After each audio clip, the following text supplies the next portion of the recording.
Hello, എല്ലാവരും എങ്ങനെ സുഖമായിരിക്കുന്നോ? ഞാനും സുഖമായിരിക്കുന്നേ. ഞാൻ എന്താ ഉണ്ടാക്കിയിരിക്കുന്ന മഷ്റൂം മസാല അല്ലെങ്കിൽ മഷ്റൂം റോസ്റ്റ് എന്നൊക്കെ പറയുന്ന ഒരു ഫുഡ്, അതിൻ്റെ ഐറ്റം എങ്ങനെ ഉണ്ടാക്കാൻ നോക്കാം. ഇന്നലെ ഷോപ്പിൽ പോയപ്പോൾ കുറച്ച് നല്ല മഷ്റൂംസൊക്കെ കിട്ടിയിട്ടോ. ബട്ടൺ മഷ്റൂംസാണ് കിട്ടിയത്. അപ്പോൾ അത് എങ്ങനെ ഉണ്ടാക്കാമെന്ന് വേഗം പറഞ്ഞുതരാം. ഷടപടേന്നാവാം. ഇത് കണ്ടോ, ഇതുപോലെ ഒന്ന് നല്ലോണം കഴുകിയിട്ട് ആ സ്കിന്നൊക്കെ ഒന്ന് പീൽ ചെയ്ത് കളയുക. നിങ്ങൾക്ക് മഷ്റൂംസിനോട് അല്ലെങ്കിൽ കൂണിനോട് എന്തെങ്കിലും തരത്തിൽ അലർജി ഉള്ളവരാണെങ്കിൽ നിങ്ങളതൊന്ന് മഞ്ഞൾപ്പൊടിയിലേക്ക് ഇട്ട് കഴുകി നല്ലപോലെ ജസ്റ്റ് ഒന്ന് തിളപ്പിച്ചെടുക്കാം മഞ്ഞൾപ്പൊടി വെള്ളത്തിലിട്ടിട്ട് കേട്ടോ. അപ്പോൾ ഒന്ന് അതിൻ്റെ ഒന്ന് ശൃംഗാവും. എന്നിട്ട് അതിൻ്റെ സ്കിന്ന് പീൽ ചെയ്ത് കളയുക. ഒരുവിധം അലർജിയുള്ള ആളുകൾക്കൊക്കെ അത് പിന്നെ കഴിക്കാൻ പറ്റും. തീരെ പറ്റാത്തവരാണെങ്കിൽ കഴിക്കാതിരിക്കുക.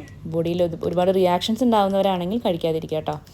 ഞാൻ പറയുന്നത് ചെറിയ ചൊറിച്ചിൽ നാക്കിനൊക്കെ വരുന്ന അങ്ങനെയൊക്കെ ആണെങ്കിൽ ഇത് ചിലപ്പോൾ ഹെൽപ്പ് ചെയ്യും. അല്ലാത്തവരാണെങ്കിൽ നല്ല റിയാക്ഷൻസ് വരുന്നവരാണെങ്കിൽ കഴിക്കാതിരിക്കുക കേട്ടോ. പിന്നെന്താ, ഭയങ്കര ഈസി ആയിട്ട് ഉള്ളൊരു റെസിപ്പിയാണ്. കുറച്ച് ഒനിയൻസും കുറച്ച് ഗാർലിക്സും നല്ലപോലെ എന്താ പറയുക കുഞ്ഞാന്ന് കട്ട് ചെയ്തെടുക്കുക. ഒരു പാൻ എടുക്കുക. ആവശ്യത്തിന് ബട്ടർ, നിങ്ങളുടെ കയ്യിൽ ബട്ടർ ഇല്ലെങ്കിൽ കുറച്ച് ഓയിലായാലും മതി. Up to you. നിങ്ങൾക്ക് അതും ഇല്ലെങ്കിൽ കുറച്ച് കോക്കനട്ട് നമ്മുടെ സാധാ വെളിച്ചെണ്ണ ആയാലും മതി. അതിലേക്ക് ഈ ഒനിയൻസും ഗാർലിക്സും ഒക്കെ ഇട്ട് കൊടുക്കുക. നമുക്കറിയാമല്ലോ ഇതൊക്കെ വഴണ്ടി വരാൻ എത്ര നേരം എടുക്കുന്നത്. വഴണ്ടി വന്നു കഴിഞ്ഞാൽ കുറച്ച് ഉപ്പൊക്കെ ഇടാം.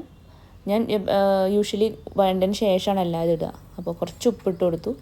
കുറച്ചും കൂടി ഒന്ന് വേഗത്തിലായിക്കോട്ടെ എന്ന് വിചാരിച്ചിട്ട്. പിന്നെ കുറച്ച് പെപ്പർ, കുരുമുളക് പൊടി ആവശ്യത്തിന് നിങ്ങളുടെ ഇഷ്ടത്തിനനുസരിച്ച് നിങ്ങൾക്ക് എത്ര വേണോ അത്ര ഇട്ട് കൊടുത്തോളൂ. എൻ്റെ കുറച്ച് കുറവായി, ഞാൻ കുറച്ചും കൂടി ഇട്ടിട്ട് കൊടുത്തിട്ടുണ്ട്. പിന്നെന്താ, നമ്മൾ ഈ അരിഞ്ഞ് വെച്ചേക്കണം മഷ്റൂം ഇടുക. ഈ മഷ്റൂം എന്ന് പറയുന്നത് അരിഞ്ഞ് ഭയങ്കരമായിട്ട് കുനുകുന അരിയണമെന്നൊന്നുമില്ല. നിങ്ങളുടെ ഇഷ്ടത്തിലുള്ള സൈസിന് അരിഞ്ഞു കൊടുക്കാം. ഞാൻ പെട്ടെന്ന് ആയിക്കോട്ടെ എന്ന് വിചാരിച്ചിട്ടാണ് അരിഞ്ഞത് കേട്ടോ. പിന്നെ ഉള്ളത് എന്താ, എൻ്റെ കയ്യിൽ കുറച്ച് ബ്രോക്കലി ഉണ്ടായിരുന്നു. അപ്പോൾ ഞാൻ ബ്രോക്കലി ഇട്ട് കൊടുത്തു. ബ്രോക്കലി ഇതൊക്കെ നമുക്ക് സ്കിപ്പ് ചെയ്യാവുന്ന സ്റ്റെപ്പാണ്. ബ്രോക്കലി ഒന്നും ഇടേണ്ട ആവശ്യമില്ല നിങ്ങളുടെ കയ്യിൽ ഇല്ലെങ്കിൽ. ഞാൻ കുറച്ചും കൂടിയും ഈ ഫുഡ് കുറച്ചും കൂടിയും ന്യൂട്രിയൻ റിച്ച് ആവാനായിട്ട് ഉണ്ടാക്കിയതാണ്. ഞാൻ കുറച്ചും കൂടി വെയിറ്റ് ലോസിന് നോക്കുന്നത് കൊണ്ട് മാത്രം കേട്ടോ. നിങ്ങളുടെ ഇല്ലെങ്കിൽ ഒരു കുഴപ്പമില്ല. ഇത് ഇട്ടില്ലെങ്കിലൊന്നും ടേസ്റ്റ് മാറ്റമില്ല.